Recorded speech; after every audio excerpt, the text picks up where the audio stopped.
सब भाई और बहनों को जय मसीह की। प्रभु आपको बहुत आशीष दे। आज के दिन के लिए प्रभु का धन्यवाद। आज की सुंदर सुबह के लिए प्रभु का धन्यवाद हो। परमेश्वर की स्तुति हो, प्रभु की तारीफ हो। मैं विश्वास करता हूँ प्रभु ने आपको संभाल कर रखा है। आप सब खुशी में होंगे, आप शांति में होंगे, आप तंदुरुस्ती में होंगे। मैं ऐसा विश्वास करता हूँ आप बिल्कुल तंदुरुस्ती में हैं, आप पूरा परिवार खुशी में है। मैं ऐसा विश्वास करता हूँ। प्रभु का धन्यवाद करता हूँ कि परमेश्वर ने हमारे नगरों को, शहरों को, भारत देश को संभाल कर रखा है। आप जहाँ पर भी हैं, आपके अड़ोस पड़ोस को, आपके नगर को, आपके शहर को परमेश्वर ने संभाल कर रखा है। प्रभु की महिमा हो। सो भाई और बहनों, प्रभु का धन्यवाद आज के सुंदर सुबह के लिए, आज के समय के लिए। आओ भाई और बहनों, परमेश्वर का धन्यवाद करें, क्योंकि उसका धन्यवाद करना भला और अच्छा है। आओ सब अपनी आंखें बंद करेंगे और प्रभु का धन्यवाद करेंगे। धन्यवाद धन्यवाद धन्यवाद धन्यवाद धन्यवाद धन्यवाद धन्यवाद धन्यवाद धन्यवाद धन्यवाद धन्यवाद धन्यवाद धन्यवाद प्रभु। पावितर पावितर पावितर पावितर पावितर पावितर पावितर पावितर पावितर पावितर पावितर पावितर पावितर पावितर पावितर पावितर पावितर पावितर पावितर सेनाओं के यहोवा, याकूब के परमेश्वर, इजराइल के परमेश्वर, अब्राहम के परमेश्वर आपका धन्यवाद। अब्राहम के परमेश्वर आपका धन्यवाद। अब्राहम के परमेश्वर आपका धन्यवाद। इसहाक के परमेश्वर आपका धन्यवाद। जीवन दाता, मुक्ति दाता, उद्धार करता प्रभु आपका धन्यवाद हो। मेरे प्रभु, आपने आज का दिन दिया प्रभु, आपका धन्यवाद। कितने वो लोग हैं मेरे प्रभु जो आज का दिन नहीं देख पाए मेरे प्रभु जी, इस धरती के ऊपर नहीं रहे प्रभु। आपने हमें जीवितों की धरती के ऊपर जीवित रखा प्रभु, आपका धन्यवाद कि हम आपकी महिमा कर सके, आपकी बड़ाई कर सके, आपकी तारीफ कर सकें। प्रभु आपने संभाल कर रखा, आपका धन्यवाद हो मेरे प्रभु। और मेरे प्रभु सब भाई बहनों को संभाल के रखा मेरे प्रभु, जितने मेरी आवाज़ को सुन रहे हैं प्रभु। आपने प्रभु जी उन परिवारों को संभाल कर रखा, घरों को संभाल कर रखा, नगरों को संभाल कर रखा, छोटे बच्चों को संभाल कर रखा प्रभु, भाई बहनों को संभाल कर रखा, बुजुर्गों को संभाल कर रखा प्रभु। आपका अनुग्रह सब भाई बहनों के ऊपर बना रहा प्रभु। आपका धन्यवाद, आपकी स्तुति, आपकी महिमा, आपकी तारीफ हो मेरे परमेश्वर। आप बहुत दयालु और कृपालु परमेश्वर हैं। आप रहम दिल परमेश्वर है प्रभु जी। मेरे प्रभु, जैसे मुर्गी अपने बच्चों को पंखों के नीचे संभालती है, वैसे आप हमें संभालने वाले परमेश्वर हैं मेरे प्रभु। आप बहुत प्रेमी और दयालु और कृपालु परमेश्वर है मेरे प्रभु। हम आपका धन्यवाद करते हैं मेरे पिता। आपकी स्तुति हो, आपकी तारीफ हो, आपकी जय जयकार हो। आपका धन्यवाद, बहुत बहुत आपका धन्यवाद, आपकी स्तुति और आपकी तारीफ हो प्रभु जी। धन्यवाद प्रभु, आपने हमारी धन्यवाद के पेंट को स्वर्ग में कबूल किया, ग्रहण किया। आपका धन्यवाद यीशु मसीह के नाम से मांगते हैं, आमीन आमीन। भाई और बहनों, प्रभु का धन्यवाद, प्रभु की स्तुति हो। आओ हम वचन पढ़ेंगे कि परमेश्वर का वचन, परमेश्वर क्या कहता है। प्रकाशित वाक्य की पुस्तक और उसका 14 अध्याय, उसका 14, 15 और 16 तीन वचन पढ़ेंगे। प्रकाशित वाक्य 14 अध्याय, उसका 14 वचन, 15 वचन और 16 वचन, तीन वचन पढ़ेंगे। वचन में इस प्रकार लिखा है, मैंने दृष्टि की और देखो एक उजला बादल है, और उस बादल पर मनुष्य के पुत्र सरीखा कोई बैठा है, जिसके सिर पर सोने का मुकुट और हाथ में चोखा हंसुआ है। फिर एक और स्वर्गदूत ने मंदिर में से निकलकर उससे जो बादल पर बैठा था बड़े शब्द से पुकार कर कहा, अपना हंसुआ लगाकर लवनी कर, क्योंकि लवने का समय आ पहुंचा है, इसीलिए कि पृथ्वी की खेती पक चुकी है। अतः जो बादल पर बैठा था उसने पृथ्वी पर अपना हंसुआ लगाया और पृथ्वी की लवनी की गई। हालेलुया। भाई और बहनों, वचन में इस प्रकार लिखा हुआ है, अंतिम समय के बारे में ये वचन लिखा गया है। तो भाई और बहनों, परमेश्वर का वचन हमें आज क्या बताता है? आज की सुंदर सुबह में प्रभु क्या चेतावनी देता है? प्रभु कहता है, जो यूहन्ना था, यूहन्ना आत्मा में क्या देखता है? मैंने दृष्टि की। यूहन्ना कहता है, मैंने दृष्टि की, मैंने देखा। देखो, एक उजला बादल है, एक उजला बादल है, एक सुनहरी बादल है, एक चमकीला बादल है। एक उजला चमकीला सुनहरी बादल है, लिखा है, और उस बादल पर मनुष्य के पुत्र श्री का कोई बैठा है। उस बादल के ऊपर कोई मनुष्य के पुत्र के जैसा कोई बैठा है। बादल के ऊपर कोई मनुष्य के पुत्र के जैसा कोई बैठा है, जिसके सिर पर सोने का मुकुट है। जिसके सिर पर सोने का मुकुट है। सोने का मुकुट हमारे प्रभु यीशु मसीह के सिर के ऊपर है। वो बादलों के ऊपर आएगा इस दुनिया का न्याय करने के लिए। इस दुनिया को,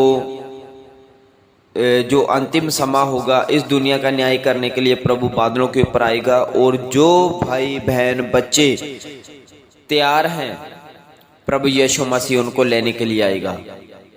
और जो तैयार नहीं है, उनको परमेश्वर सजा देने के लिए आएगा, क्योंकि वो न्याय का दिन होगा। वो घोर अंधकार का दिन होगा। वो जो प्रभु को नहीं मानते, जो प्रभु पे विश्वास नहीं करते, उनके लिए संकट भरा दिन होगा। और वो दिन दूर नहीं, जल्द आने वाला है। और लिखा है, जिसके सिर पर सोने का मुकुट और हाथ में चोखा हंसुआ है। हाथ में बड़ा हंसुआ। हंसुआ मतलब जिससे हम गेहूं की कटनी काटते हैं, उसको क्या बोलते हैं? दातरी। उसको दातरी बोलते हैं, जिससे गेहूं की कटनी काटते हैं। एक चोखा बड़ा हंसुआ है, दातरी है हाथ में। और प्रभु बादलों के ऊपर बैठा है, सोने का मुकुट लगा हुआ है।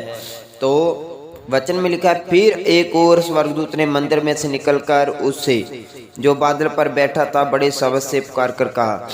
प्रभु यीशु मसीह बादल पर बैठा है, पर स्वर्ग से एक स्वर्गदूत निकला, मंदिर में से एक स्वर्गदूत निकला। उसने बड़ी आवाज से कहा, उसने बड़े शब्द से पुकार कर कहा, अपना हंसुआ लगाकर लवनी कर। अपना हंसुआ, अपनी दातरी धरती के ऊपर लगाकर कटनी काट, लवनी कर, कटनी काट, ऐसा स्वर्गदूत ने बोला। लिखा है, क्योंकि लवने का समय आ पहुंचा है, कि कटनी का समय आ पहुंचा है। इसीलिए कि पृथ्वी की खेती पक चुकी है। पृथ्वी की खेती पक चुकी है। जो बादल पर पे बैठा था, उसने पृथ्वी पर अपना हंसुआ लगाया और पृथ्वी की लवनी की गई। जो बादल पर बैठा था, उसने अपनी दातरी, अपना हंसुआ पृथ्वी पर लगाया और कटनी काटी गई। भाई और बहनों, इस वचन से हमें क्या सीखने को मिलता है? इस वचन से हमें सीखने को मिलता है कि प्रभु यीशु मसीह जल्द ही आने वाला है।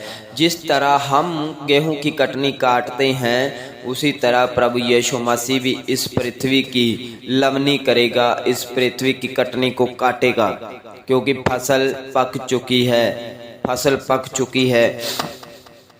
प्रभु के ऐसे ही वचन में लिखा हुआ है, उजला बादल है, बादल के ऊपर प्रभु यीशु मसीह बैठा है। भाई और बहनों, वो प्रभु जल्द आने वाला है, क्योंकि उसके हाथ में एक बड़ा हंसुआ है, एक बड़ी दातरी है। वो कटनी काटेगा, वो लवनी करेगा परमेश्वर, वो न्याय चुकाएगा परमेश्वर।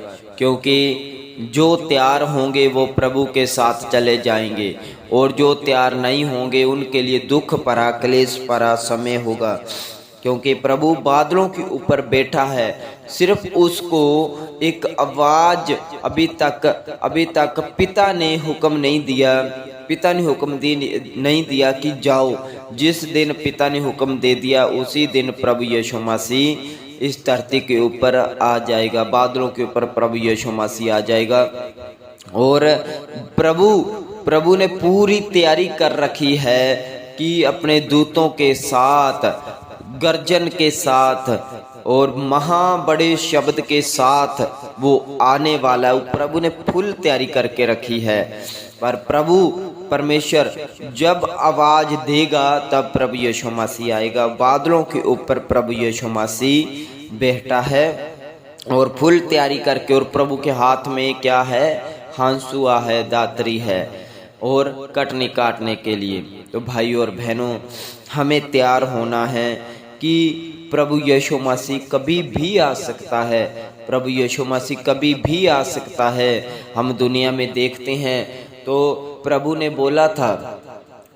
बोला था जब मैं आऊँगा तो आप देखोगे देश पे देश चढ़ाई करेगा, जाति पे जाति चढ़ाई करेगी, भूकंप होंगे और अकाल पड़ेंगे, और ऐसे प्रभु ने बोला था वचन में। तो वो सब कुछ पूरा हो रहा है, क्योंकि प्रभु का आने का समय आ पहुंचा है। प्रभु जल्द ही आने वाला परमेश्वर है, क्योंकि परमेश्वर कटनी काटने के लिए आने वाला है। तो भाई और बहनों, हमें तैयार होना है, प्रार्थना में मजबूत होना है, हमें संगति में मजबूत होना है, हमें वचन में मजबूत होना है। हम दिनों दिन बढ़ते जाएं, प्रभु में मजबूत होते जाएं भाई और बहनों, क्योंकि हमें अगर जैसे प्रभु कटनी काटेगा, जैसे हम गेहूं की कटनी काटते हैं तो जो गेहूं होता है, कणक होती है, उसको हम अलग से संभाल कर इकट्ठी करके रखते हैं। जो घास होता है और या फिर जो तूड़ी होती है, जो फूस होता है, उसको हम क्या करते हैं? जला देते हैं या दूर फेंक देते हैं। इसी तरह ही जो अच्छा इंसान होगा, जो प्रभु की महिमा करता है, जो प्रभु के लायक होगा, प्रभु उसको संभाल कर रखेगा। और जो नहीं, जैसे प्रभु में कोई चल रहा है या सही नहीं चल रहा है, वो तूड़ी के समान फेंक दिया जाएगा और उसको आग में जला दिया जाएगा। इसीलिए प्रभु कटनी काटने के लिए आ रहा है। उसके हाथ में दातरी है, उसके हाथ में चोखा हंसुआ है। भाई और बहनों, आप संभल जाओ, प्रार्थना में, आराधना में मजबूत हो जाओ। कहीं ये समा गुजर ना जाए, ये समा चला ना जाए। एक बार ये समा चला गया तो वापस नहीं आएगा, ये मौका चला गया तो वापस नहीं आएगा। आज हमारे पास मौका है कि हम परमेश्वर की आराधना कर सकें, हम परमेश्वर की प्रार्थना कर सकें। हम जितना भी इस पृथ्वी के ऊपर काम करते हैं, धरती के ऊपर काम काज करते हैं, अपने परिवार के लिए, अपने बच्चों के लिए, अपने घर बनाने के लिए, अपनी गाड़ी लेने के लिए, अपनी नौकरी के लिए पढ़ाई करते हैं, जो भी काम करते हैं, इसका लेखा नहीं लिया जाएगा। और ना परमेश्वर पूछेगा कि आपने इतना कुछ किया, चलो ठीक है मैं आपको स्वर्ग ले जाता हूँ। नहीं, प्रभु ऐसा नहीं बोलेगा। प्रभु कहेगा, इस धरती के ऊपर मैंने आपको 40 साल का समय दिया था, मैंने आपको 60 साल की उम्र दी थी। 60 साल में मेरे लिए आप कौन सा फल लेके आए? कितना आपने प्रार्थना किया, कितने भलाई के काम किए, कितने सच्चाई के काम किए, धर्म के काम कितने हैं? हमसे ये पूछा जाएगा। ये नहीं पूछा जाएगा कि आपने पैसे कितने कमाए हैं धरती के ऊपर। ये नहीं पूछा जाएगा आपने बिल्डिंग बनाई है, 5 मंजिल बिल्डिंग बनाई है, या सिंपल घर था, या एक झोंपड़ी थी। ये कुछ नहीं पूछा जाएगा। ये भी नहीं पूछा जाएगा कि आप कौन सी कास्ट से हो, आप ऊंची कास्ट से हो या नीची कास्ट से हो, आप गरीब हो या अमीर हो, आप काले हो या गोरे हो। ऐसा कोई लेन देन नहीं होगा वहाँ पे सिर्फ धर्म के कामों के अनुसार ही न्याय होगा। सिर्फ धर्म के कामों के अनुसार ही न्याय होगा। आज हम जो धरती के ऊपर दुआ प्रार्थना करेंगे, सही चलेंगे और प्रभु की महिमा करेंगे, तो ये जो नाम का प्रार्थना का धन है, ये स्वर्ग में इकट्ठा हो रहा है। और ये धन जो स्वर्ग में इकट्ठा हो रहा है, उसी धन के अनुसार हमें स्वर्ग में जगह मिलेगी। भाई और बहनों, चौकस हो जाओ और अपनी कमर बांधो और प्रभु में मजबूत हो जाओ और आगे बढ़ते जाओ। सोच लो कि प्रभु जल्द आने वाला है। क्योंकि इस दुनिया के ऊपर बहुत सारे पाप बढ़ चुके हैं, इस धरती के ऊपर बहुत सारे पाप बढ़ चुके हैं। हम अगली वीडियो में बात करेंगे कि कौन कौन से पाप इस दुनिया पर बढ़े हुए हैं, कि आप भी देखते हो, हम भी देखते हैं, सबको पता है, लेकिन फिर भी हम बात करेंगे क्योंकि प्रभु का समय आने का निकट है। प्रभु जल्द ही आएगा और न्याय करेगा। कटनी पक चुकी है, फसल पक चुकी है और प्रभु काटेगा। फसल पक चुकी है, प्रभु काटेगा। जब फसल पकती है तो हम भी अपनी खेती बाड़ी काटते हैं, वैसे ही प्रभु भी काटेगा। भाई और बहनों, आप तैयार हो जाओ, मजबूत हो जाओ, प्रभु जल्द आने वाला है, प्रभु जल्द आने वाला है। जितने भी मेरी आवाज़ को सुन रहे हैं भाई बहन बच्चे, मैं आपको ये बोलना चाहता हूँ, आप मजबूत हो जाएं प्रार्थना में, आप मजबूत हो जाएं प्रार्थना में। भाई और बहनों बच्चों, आप मजबूत हो जाएं प्रभु में, प्रार्थना में, आराधना में, अपने टाइम को बढ़ाएं प्रार्थना में। वैसे ही 5-10 मिनट की प्रार्थना नहीं, सुबह शाम 1 घंटा 1.5 घंटा आपकी प्रार्थना होनी चाहिए। प्रभु में मजबूत हो जाओ। प्रभु आपसे यही सवाल पूछेगा, आपको मैंने 40 साल 60 साल का जीवन दिया, आपने क्या किया, क्या किया, आपने आप में कौन सा फल है, आपने मेरे लिए कितने धर्म के काम किए। आप क्या जवाब दोगे? आपको कोई जवाब नहीं आएगा, आपको कोई जवाब नहीं आएगा, आपका मुंह बंद हो जाएगा जब प्रभु ये सवाल पूछेगा। भाई और बहनों, परमेश्वर आपसे एक सवाल और पूछेगा। आप कहोगे, प्रभु जी हमें तो किसी ने बताया नहीं, प्रभु जी हमें तो किसी ने बताया नहीं कि इतनी प्रार्थना करनी है, ऐसे वचन पढ़ना है, ऐसे चलना है, ऐसे पवित्रताई के साथ चलना है। तो प्रभु आपको दिखा देगा, प्रभु आपको दिखा देगा। आप जहाँ पे भी संगत पे जाते हैं, संगत सुनते हैं, दुआ प्रार्थना करते हैं, आराधना करते हैं, आप मुकर नहीं सकते, आप मुकर नहीं सकते। आपने वचन भी पढ़े होंगे, आप मुकर नहीं सकते। जब आप प्रभु के सामने ये सवाल करोगे कि प्रभु हमें पता होता तो हम प्रार्थना करते, प्रभु हमें पता होता तो हम इतनी प्रार्थना करते, प्रभु हमें तो पता ही नहीं था, किसी ने बताया नहीं था, उस समय झूठ नहीं चलेगा। प्रभु उसी समय की आपको वीडियो दिखा देगा, तुरंत आपको वीडियो दिखा देगा, क्योंकि आपको पता है आपके ऊपर सीसीटीवी कैमरा लगा हुआ है। जैसे इस दुनिया में सीसीटीवी कैमरा दुकानों के बाहर, गोदामों के बाहर लगा कर रखते हैं कि कोई आए जाए, जो भी कुछ है सब दिखाई देता रहे, रिकॉर्ड होता रहे। वैसे ही हमारे ऊपर स्वर्ग में एक सीसीटीवी कैमरा है। वो सीसीटीवी कैमरा खुदा प्रभु यीशु मसीह की आंखें हैं, जो आपके ऊपर, मेरे ऊपर और सब भाई बहनों के ऊपर लगी रहती हैं, और सब कुछ रिकॉर्ड होता है। आप क्या करते हो, आप कौन सा काम करते हो, आप अच्छा काम करते हो या बुरा काम करते हो, परिवार से अलग होकर आप क्या करते हो, परिवार में रहकर आप क्या करते हो, कौन सा बुरा काम करते हो, कौन सा भला काम करते हो, कौन सी बुराई आपके मुंह से निकलती है, कानों में जाती है, और दिल से कौन सी बुरी बातें निकलती, सब कुछ रिकॉर्ड होता है, सब कुछ रिकॉर्ड होता है। वचन में लिखा है आपके जो आप निकम्मी बातें पृथ्वी पर बोलते हो, उस हर एक बात का लेखा देना पड़ेगा। जो भी कुछ आप गलत बोलते हो, गाली निकालते हो, वैर विरोध क्रोध करते हो, हर एक बात का आपको लेखा देना पड़ेगा। याद रखना इस बात को, मैं आपको चेतावनी देता हूँ, आपको लेखा देना पड़ेगा। जो भी कुछ आप बोलते हैं आपको लेखा देना पड़ेगा। आप सोच समझ कर बोलें।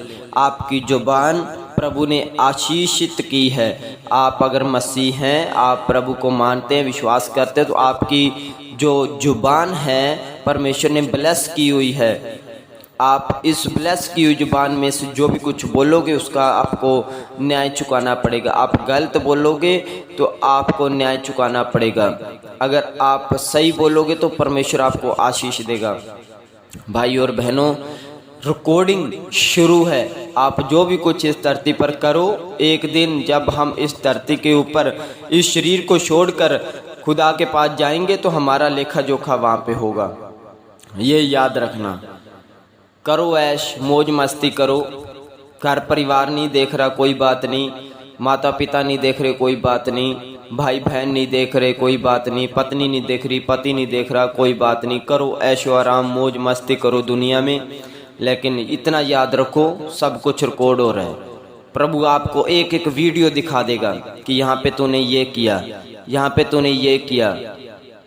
प्रभु एक एक रिकॉर्डिंग आपके सामने रखेगा और आप मुकर नहीं सकोगे, आपका मुंह बंद हो जाएगा और प्रभु के दूत आपको खींच कर नरक की आग में डालेंगे। याद रखना, पाप छोड़ो, पाप छोड़ो और प्रभु में सही और सीधे हो जाओ, क्योंकि प्रभु जल्द आने वाला। वो न्याय करने के लिए आने वाला परमेश्वर है।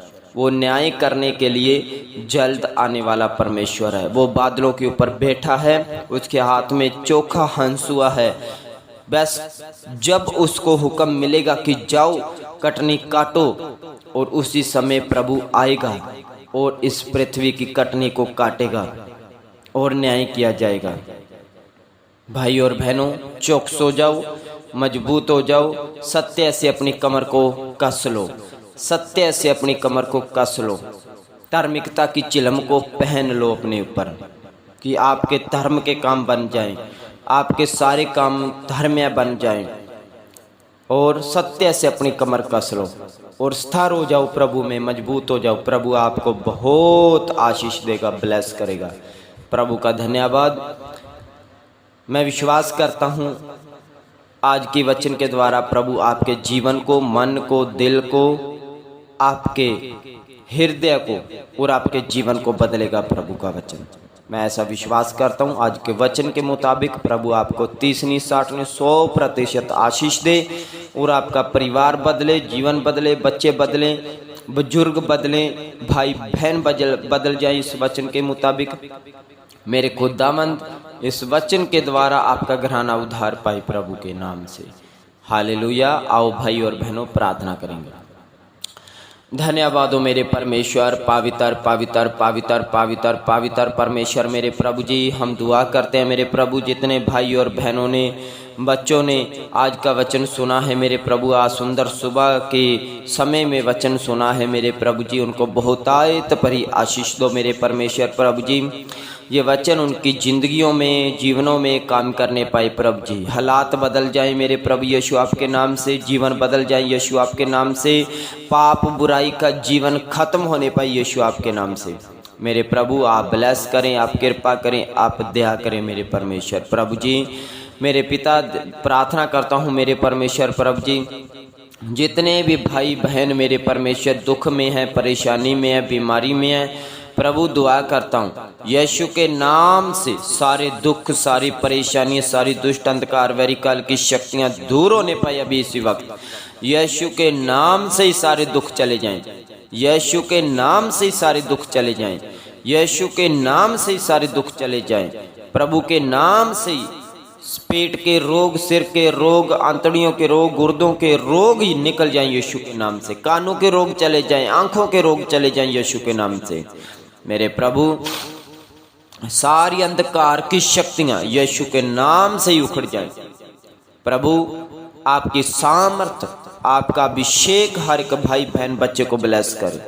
मेरे प्रभु, मेरे पिता, आप दया करना प्रभु। आज के दिन में जितने भाई बहन कामकाज के लिए जा रहे हैं प्रभु, उनको बहुतायत पर आशीष देना, ब्लेस करना, और बहनों को भी ब्लेस करना। जितने बच्चे स्कूल जा रहे हैं उनको भी ब्लेस करना, अच्छे से पढ़ाई कर भाई और बहनों को जय मसीह। और सब भाई बहनों को दुआ प्रार्थना में बढ़ाना को बहुत आशीष और प्रभु दिनों दिन बढ़ते जाएं आराधना में, प्रार्थना में बहुत सारी ब्लेस पाएं। सुंदर भाई बहनों के घर ब्लेस हो जाए प्रभु, घर में बहुत सारी आशीष रहे, बरकत रहे प्रभु, पैसे में बरकत रहे, कोई भी दुष्ट की आत्मा बरकत को चुरा ना सके प्रभु, पैसे को चुरा ना सके प्रभु। आप सब खुशी में होंगे, बीमारियों पे ना लगे, नजायज के खर्च ना हो मेरे प्रभु। बहुतायत पर्याप्त मैं ऐसा विश्वास करता हूँ घर के पंडाल भरे रहे मेरे प्रभु में है। आपका धन्यवाद हो मेरे खुशी में है, मैं ऐसा विश्वास करता हूँ। हमेशा संभाल कर रखना, कृपा करना प्रभु का धन्यवाद करता हूँ। दुआ को सुना प्रभु, आपका धन्यवाद ने दुआ बेनती प्रार्थना को, शहरों को, भारत देश को संभाल कर रखा है। आप जहाँ पर भी हैं, आपके नाम से अड़ोस पड़ोस को, आपके नगर को, आपके बहनों शहर को परमेश्वर ने संभाल कर रखा है। प्रभु की बहुत सारी आशीष दे। सो भाई और बहनों, आपको प्रभु बढ़ाता जाए। धन्यवाद आज के सुंदर सुबह के लिए, आज के समय के लिए ब्लेस करे। आओ भाई और बहनों, परमेश्वर का धन्यवाद करें, क्योंकि उसका धन्यवाद करना भला और अच्छा है।